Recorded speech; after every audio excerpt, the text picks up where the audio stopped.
నమస్కారం, వార్తలకు స్వాగతం. ముందుగా ముఖ్యాంశాలు. కాంగ్రెస్ భారీ బహిరంగ సభలో పాల్గొన్న సీఎం రేవంత్ రెడ్డి, ఇరు పార్టీలపై ఫైర్.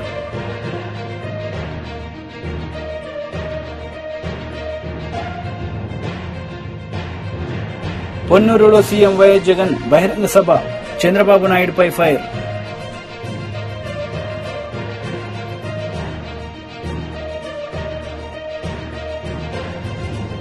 ఏపీ మాజీ ముఖ్యమంత్రి చంద్రబాబు నాయుడు మీడియా సమావేశం, పలు అంశాలపై వివరణ.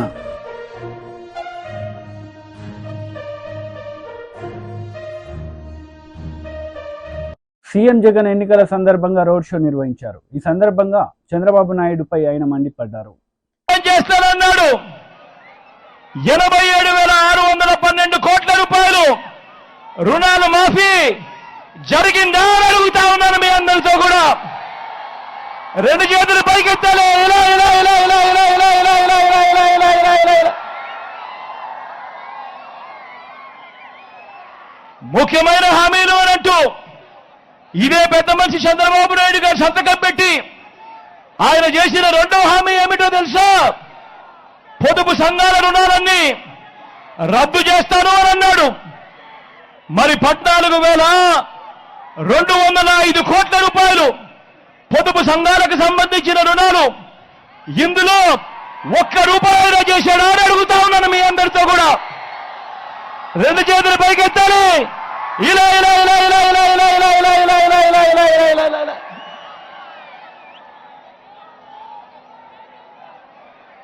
ముఖ్యమైన హామీలు అంటూ చంద్రబాబు నాయుడు గారు స్వయంగా సంతకం పెట్టి మీ ప్రతి ఇంటికి పంపించిన ఈ పాంప్లెట్ లో ఆయన చెప్పిన మూడో హామీ, ఆడబిడ్డ పుడితే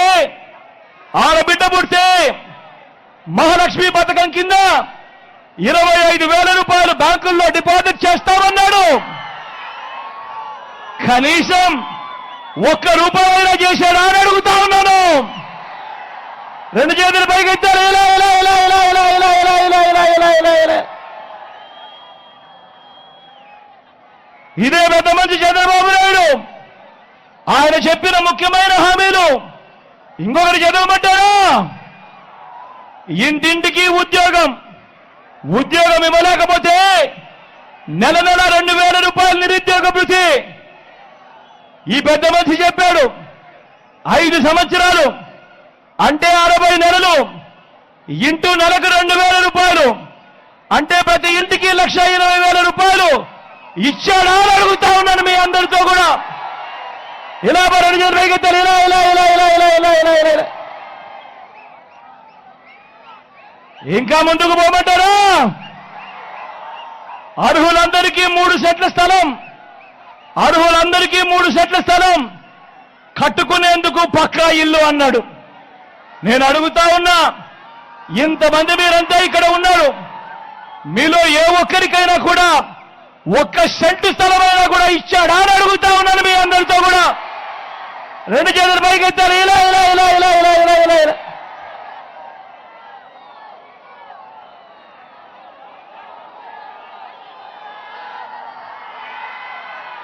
ముఖ్యమైన హామీలంటూ ఇంకా ముందుకు పోతే 10,000 కోట్లతో బీసీ సప్లాన్, చేనేత, పవర్ రూమ్స్ రుణాలు మాఫీ అన్నాడు. జరిగిందా అని అడుగుతా ఉన్నాను. ఉమెన్ ప్రొటెక్షన్ ఫోర్స్ ఏర్పాటు చేస్తామన్నాడు. చేశాడా అని అడుగుతా ఉన్నాను.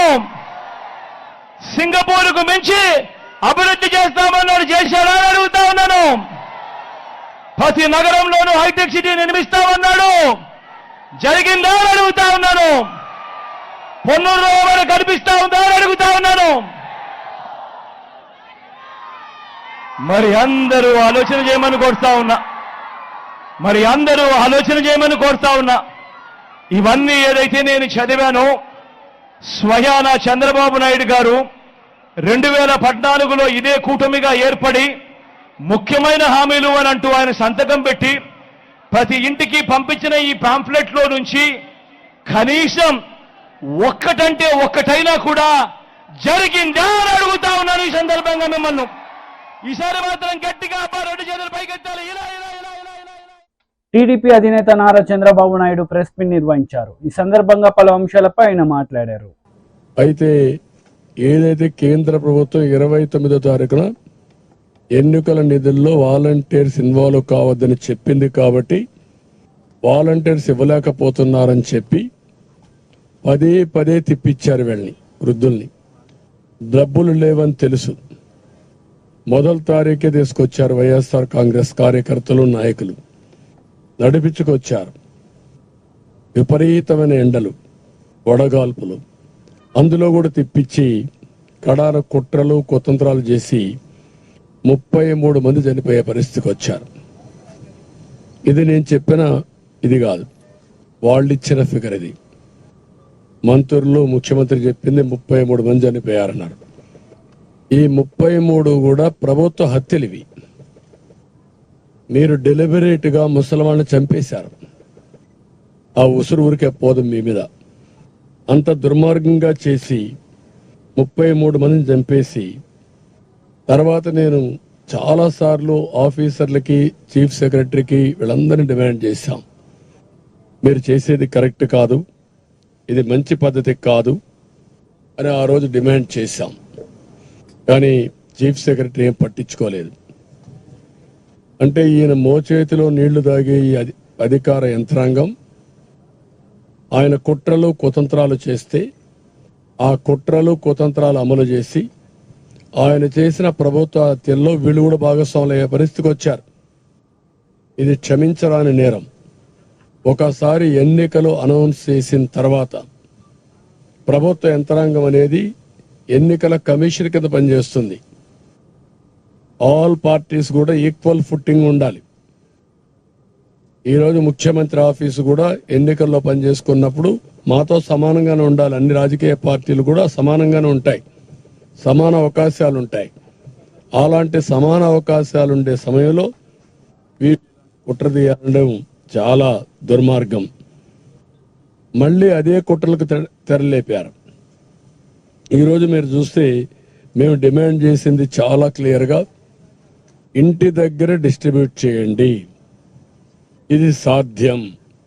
మీకు ఆఫీసర్స్ ఉన్నారు, సచివాలయం ఉంది, యంత్రాంగం ఉంది, ఇది పెద్ద కష్టమైన పని కాదు అని చాలా స్పష్టంగా చెప్తే మళ్ళీ ఈ ముఖ్యమంత్రి ప్రధాన కార్యదర్శి, ప్రభుత్వ ప్రధాన కార్యదర్శి జవహర్ రెడ్డి,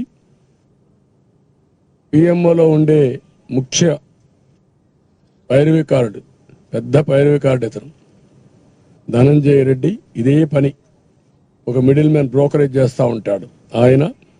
ఇంకొక పక్క సెర్ఫ్ సిఇఓ మురళీధర్ రెడ్డి, వీళ్ళు కలిసి మళ్ళీ అదే కుట్రకు తెరలేపారు. ఈరోజు మా డిమాండ్ చాలా స్పష్టంగా చాలా సార్లు వెళ్ళాం, ఎలక్షన్ కమిషన్కి ఇచ్చాం, సిఎస్ ఇచ్చాం, చీఫ్ సెక్రటరీకి ఇచ్చాం, గవర్నర్కి ఇచ్చాం. ఎన్డీఏ పార్ట్నర్స్ అన్ని కూడా అందరం కలిసి ఇంటి దగ్గరనే డిస్ట్రిబ్యూట్ చేయాలి, ఇది సాధ్యం, దీనికి అనుకూలమైన స్టాఫ్ ఉన్నారు అని చాలా స్పష్టంగా రిప్రజెంటేషన్స్ ఇచ్చాం. ఇచ్చినప్పటికీ ఈరోజు మీరు చూస్తే ఎన్నికల కమిషన్ ఒకటి చెప్పారు, ఇది పెద్ద కష్టం కాదు, మీరు ఏ విధంగా అయినా సరే దీన్ని అమలు చేయమని వాళ్ళు పంపించారు, ఆమోదయోగ్యంగా అమలు చేయమని పంపించారు. అమలు చేయమని పంపించి ఆదేశాలు ఇస్తే పోయినసారి జరిగిన సంఘటనలు పునరావృతం కాకుండా కూడా చూడమన్నారు. ఈ 33 ఏవైతే హత్యలు జరిగాయో అలాంటి జరగనీయకుండా చూడండి, ఇవన్నీ కూడా జాగ్రత్తగా చేయమని చెప్పారు. చెప్పిన తర్వాత ఈరోజు చూస్తే కాంగ్రెస్ భారీ బహిరంగ సభలో సీఎం రేవంత్ రెడ్డి పాల్గొన్నారు. ఈ సందర్భంగా ఇరు పార్టీలపై ఆయన విమర్శలు చేశారు. कर्नाटक से अमित शाह, नरेंद्र मोदी गुजरात से है, फिर वहां पर उन लोगों को ज्यादा मदद गुजरात से मिलेंगे, नहीं तो हमारे नेता खड़गे जी को कर्नाटक से मदद मिलने वाले हैं. इसीलिए हमारे भाइयों से एक ही गुजारिश है, खड़गे जी को आप मदद दे दो, 25-26 सीट कर्नाटक से दिलाओ, केंद्र में सरकार बनाएंगे, लाल कोटा पे तिरंगा झंडा लहराने का जिम्मेदारी प्रियंका जी उठाने वाली है, राहुल जी उठाने वाले. हम साथ में रहकर, साथ खड़े रहकर मोदी जी को हराएंगे. मोदी जी आज तक Amit Shah ji ED, income tax, CBI को इस्तेमाल कर रहे थे, चुनाव जीतने के लिए। अभी मेरे समाचार मिला है तेलंगाना कांग्रेस पार्टी ऑफिस में दिल्ली पुलिस पहुंचा हुआ है। सोशल मीडिया में कोई पोस्टिंग लगाया, इसीलिए तेलंगाना के कांग्रेस अध्यक्ष को, तेलंगाना मुख्यमंत्री को हम अरेस्ट करते बोल के नोटिस लेकर तेलंगाना गांधी भवन में पहुंच गए। इसका मतलब Narendra Modi ji ED, income tax, CBI हो गए, अभी दिल्ली पुलिस को इस्तेमाल कर रहे चुनाव जीतने के लिए। यहाँ पर कोई डरने वाले नहीं है भाई, यहाँ पर पलट के जवाब देने वाले हैं। देखेंगे आने वाले चुनाव में नरेंद्र मोदी जी और अमित शाह को हरा के दिखाएंगे कर्नाटक और तेलंगाना में, क्योंकि राहुल जी कन्याकुमारी से लेकर कश्मीर तक पद यात्रा किए।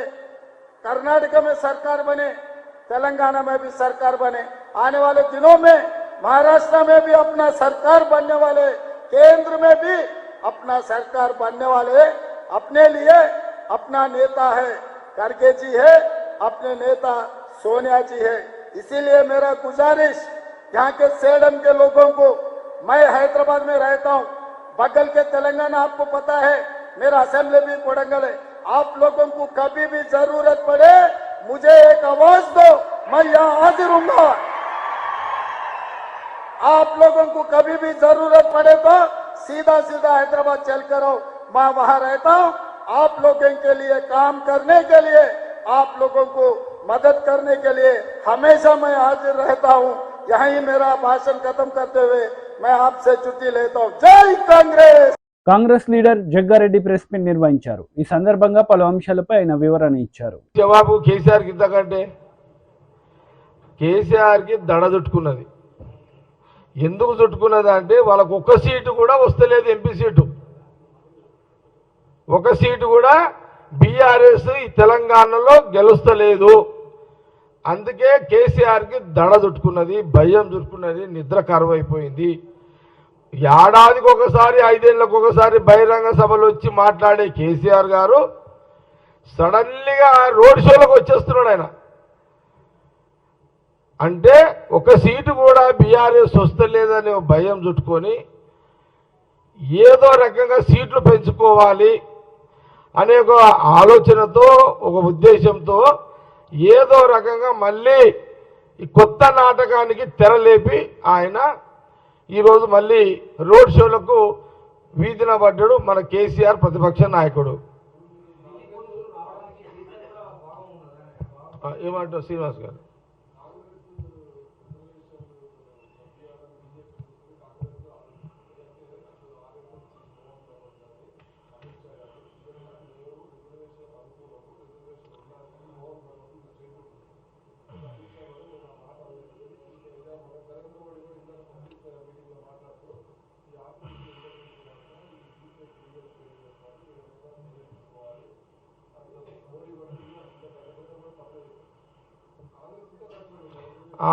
ఒకటి శ్రీనివాస్ గారు మీరు మంచి పాయింట్ అడిగారు.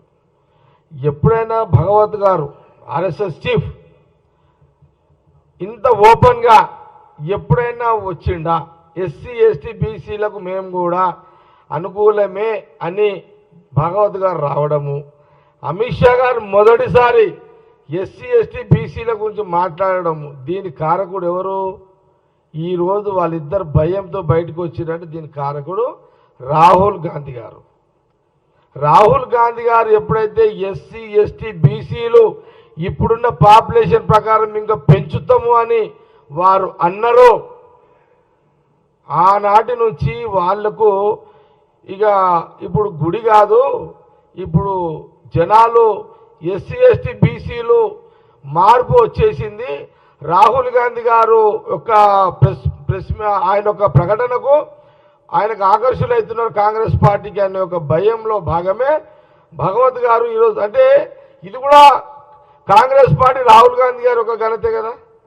ఈరోజు భగవత్ గారు, అమిత్ షా గారు ఓపెన్గా మాట్లాడారంటే దాని కారకుడు ఎవరు? రాహుల్ గాంధీ గారు.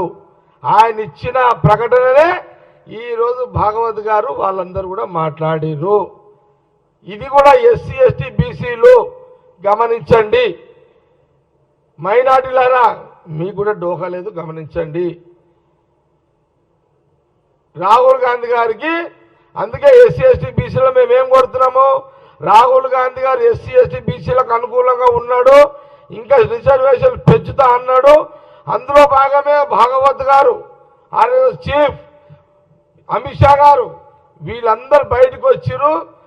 ఇక ఎస్సీ ఎస్టీ బీసీలకు డోకా లేదు, రాహుల్ గాంధీ గారు అండగా ఉన్నారు.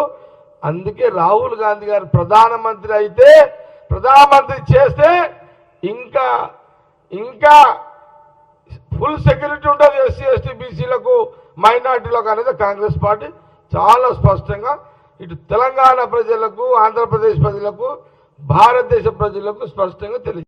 బీజేపీ రాష్ట్ర అధ్యక్షుడు కిషన్ రెడ్డి మీడియా సమావేశం నిర్వహించారు. ఈ సందర్భంగా పలు అంశాలపై ఆయన మాట్లాడారు. ఈ రెండు పార్టీలకు తోడు ఎంఐఎం పార్టీ,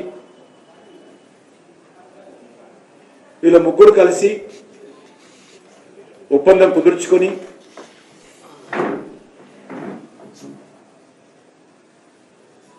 మీకు మేము మాకు మీరు, మన ఇద్దరికి ఎంఐఎంఐ అనే విధంగా మూడు పార్టీలు కుమ్ముక్కై ఈరోజు తీవ్రమైనటువంటి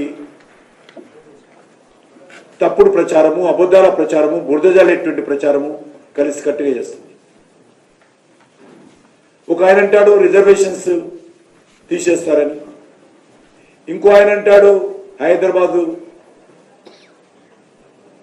కేంద్ర పాలిత ప్రాంతంగా ప్రకటిస్తారని, ఇంకో ఆయన అంటాడు కృష్ణా నదిని ఢిల్లీకి పంపించేస్తున్నారని. ఈ మాటలకు తలా తోక లేకుండా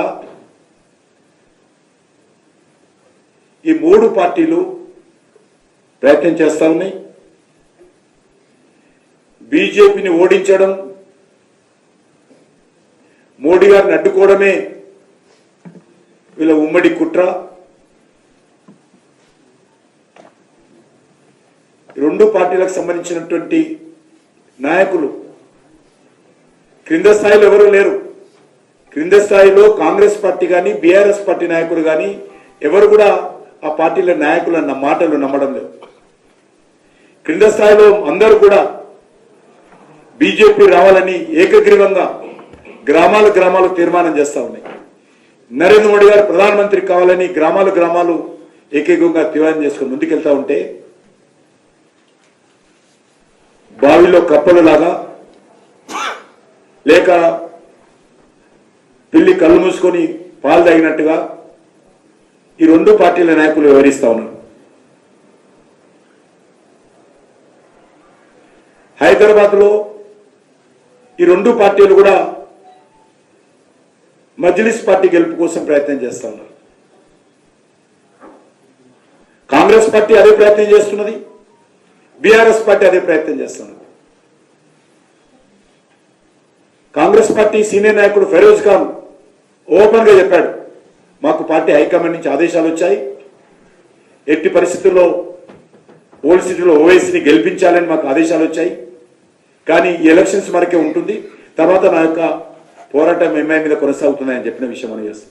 అఫీషియల్ గా నేను చెప్పింది కాదు.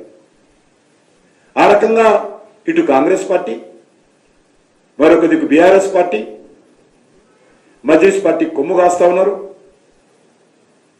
ఇద్దరు కూడా నేనంటే నేనని పోటీలు పడి చెరొక దిక్కు సంకనాకుతున్నారు ఓవైసీని. ఇంత దుర్మార్గంగా వ్యవహరిస్తున్నారు.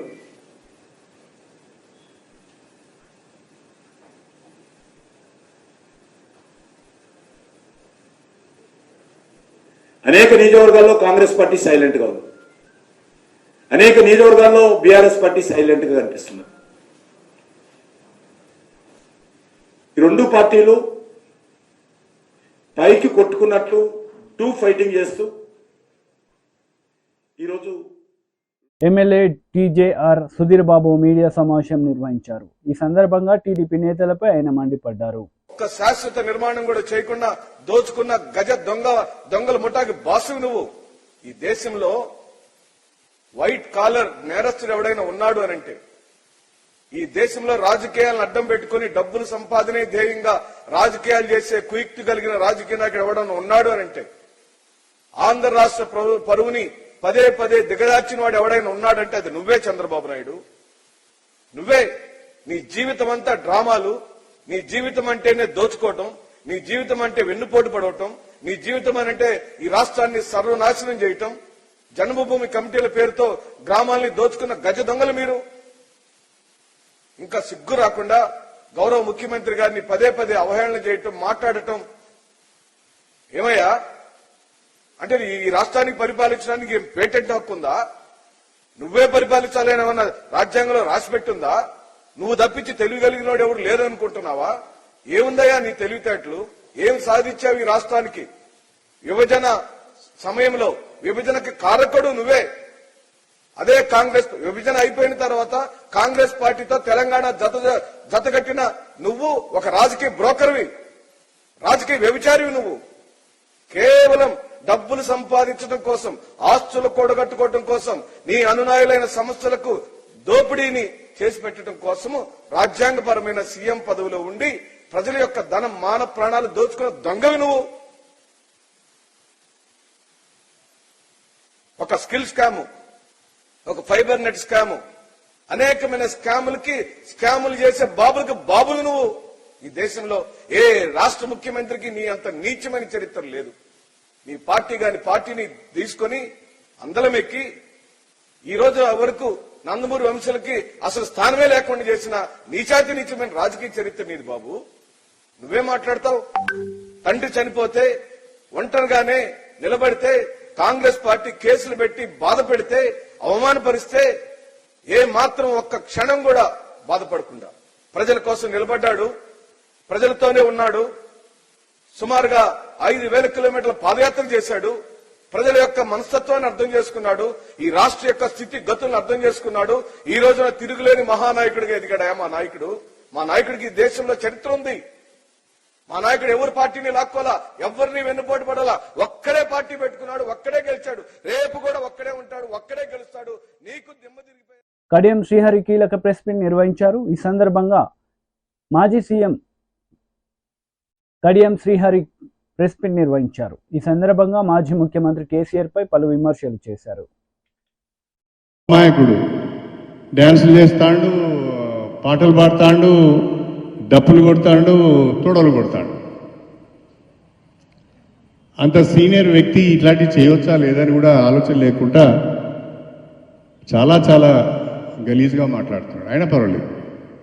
కానీ కనీసం రాజయ్యకు వరంగల్ బీఆర్ఎస్ టికెట్ ఇస్తే కొంత బాగుండేది. రాజయ్యకు నాకు పడకపోయినా ఆ బీఆర్ఎస్ పార్టీకి 10 ఓట్లు పడాలి అంటే రాజయ్య గారికి టికెట్ ఇచ్చినా బాగుంది. రాజయ్య గారికి టికెట్ ఇవ్వకపోగా బీఆర్ఎస్ టికెట్ ఫైనలైజ్ చేసే రోజున ఫామ్ హౌస్ కూడా రానియలేదు. నీ మొక్కలు చూపించొద్దు నాకు అని చెప్పి టికెట్ డిక్లేర్ అయిన తర్వాత వేరే వాళ్ళు పట్టుకొని పోయి ఈయన ఉండాలి, ఈయన ఉంటే కడియం శ్రీహరికి వ్యతిరేకంగా బాగా మాట్లాడతాడు, మనకు ఉపయోగపడతాడని చెప్పి కొంతమంది తీసుకొని పోతే ఈయన కూడా పోయి బతిలాడి ఆ పార్టీలో చేర్చుకున్నావు బాగానే. కానీ నువ్వు రాజయ్య గారి మీద ప్రేమ ఉంటే, రాజయ్య గారికి గతంలో అన్యాయం జరిగింది అని మీరు అనుకుంటే రాజయ్య గారికి బీఆర్ఎస్ టికెట్ ఎందుకు ఇవ్వలేదు?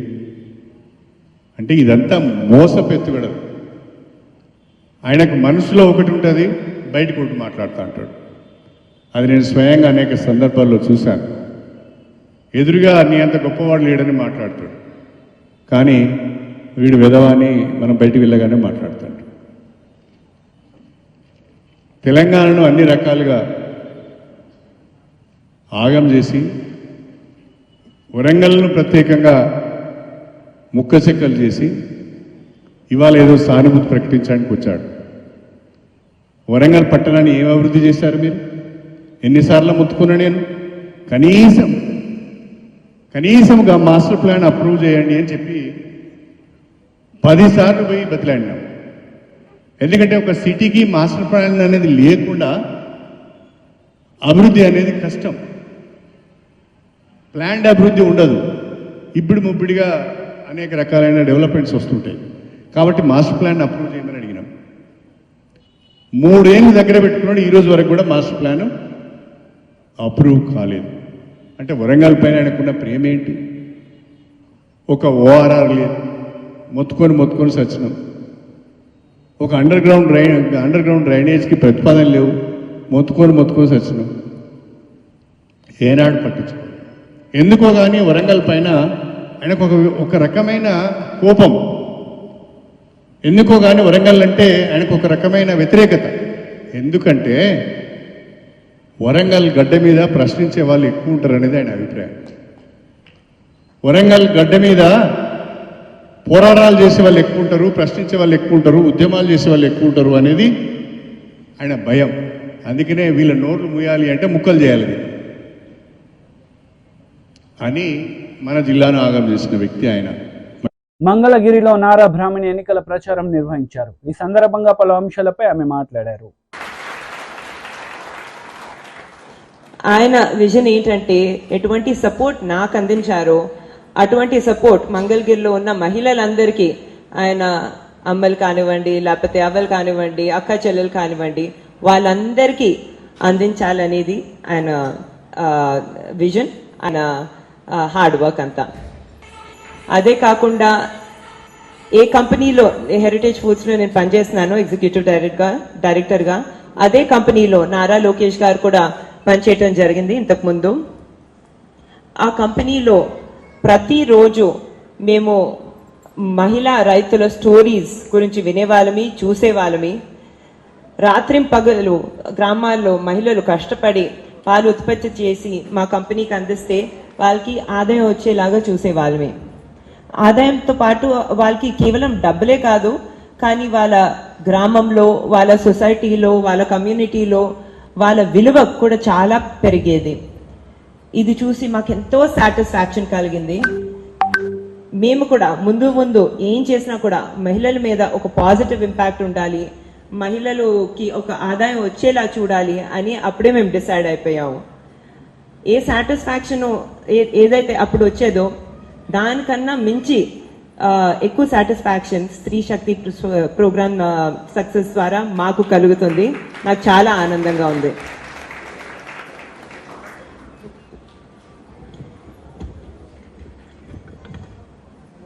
ఇప్పుడు లోకేష్ గారి విజన్ ఏంటంటే మంగళగిరిలో ఉన్న ప్రతి మహిళ తన కాళ్ళ మీద తన నిలబడాలి. అదే కాకుండా మీరందరూ ఆనందంగా ఉండాలి, మీరందరూ చాలా హ్యాపీగా ఉండాలనేది. కానీ ఇప్పుడు 2019 ఎలక్షన్ గురించి మాట్లాడాలంటే మీకు అందరు తెలిసిందే, లోకేష్ గారు ఓటమి ఎదుర్కొన్నారు మన మంగళగిరిలో. చాలా మంది అప్పుడు చెప్పడం జరిగింది, మళ్ళీ మంగళగిరి నుంచి ఎందుకు కంటెస్ట్ చేయాలనుకుంటున్నారు, ఏమైనా సేఫ్ సీట్ చూసుకోవచ్చు కదా, మన కుప్పం లాంటి సీట్ లేకపోతే హిందూపూర్ లాంటి సీట్ చూసుకోవచ్చు కదా, మళ్ళీ ఇక్కడ ఎందుకు అని చెప్పి నారా లోకేష్ గారు అప్పుడు అందరికీ చెప్పడం జరిగింది, మంగళగిరిలో ఉన్న ప్రజలందరూ నా కుటుంబ సభ్యులు. అదే కాకుండా నా విజన్ ఏంటంటే మంగళగిరిని భారతదేశంలోనే ఒక మోడల్ నియోజకవర్గంగా తీర్చిదిద్దాలి, నంబర్ 1 నియోజకవర్గంగా తీర్చిదిద్దాలనేది. మీరు చూస్తున్నారు అప్పటి నుంచి ఇప్పుడు దాకా గత 5 సంవత్సరాలుగా ఆయన ప్రతిరోజు మంగళగిరిలో చాలా కష్టపడుతున్నారు, చాలా కమిటెడ్ గా సేవా కార్యక్రమాలు చేస్తున్నారు. ఎటువంటి గవర్నమెంట్ సపోర్ట్ లేకపోయినా ఆయన మంచి ఐడియాస్ కోసం ఆయన 29 ప్రోగ్రామ్స్, సంక్షేమ ప్రోగ్రామ్స్, పథకాలు ఇక్కడ నడపడం జరుగుతుంది. అందులో కొన్ని చెప్పాలంటే స్త్రీ శక్తి ఒకటి. అదే కాకుండా నూతన వధువరులకు పెళ్లి కానుక ఇవ్వటం జరుగుతుంది. అది కూడా దళితుల ఇళ్లలో వాళ్ళ పెళ్లికి కూడా చాలా సపోర్ట్ చేయటం, తాలిబొట్టు. వార్తలు ముగించే ముందు ముఖ్యాంశాలు మరోసారి. కాంగ్రెస్ భారీ బహిరంగ సభలో పాల్గొన్న సీఎం రేవంత్ రెడ్డి, ఇరు పార్టీలపై ఫైర్.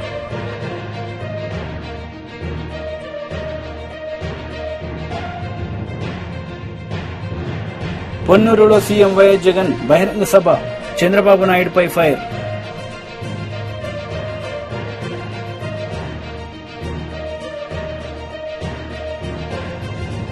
ఏపీ మాజీ ముఖ్యమంత్రి చంద్రబాబు నాయుడు మీడియా సమావేశం, పలు అంశాలపై వివరణ.